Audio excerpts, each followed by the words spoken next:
Hello everyone. In this lesson, we will study the features of isolating and hiding objects. The most important feature of this tool is that isolate objects and hide objects commands do not obey the usual undo-redo commands.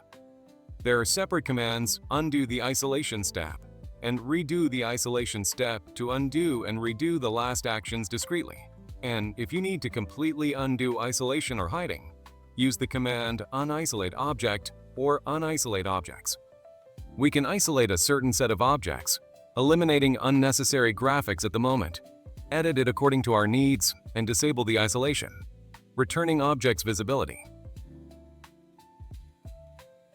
At the same time, the changes that we have made to the object are saved. Let's take a closer look at how to work with this.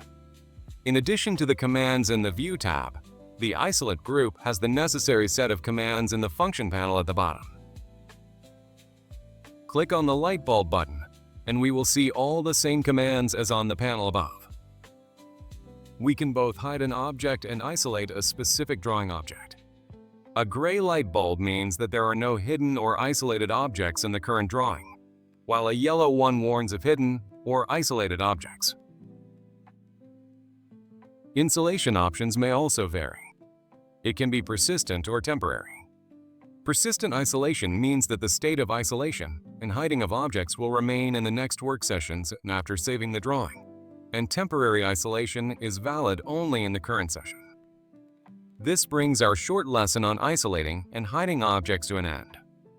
Thanks for your attention. See you in the next lessons.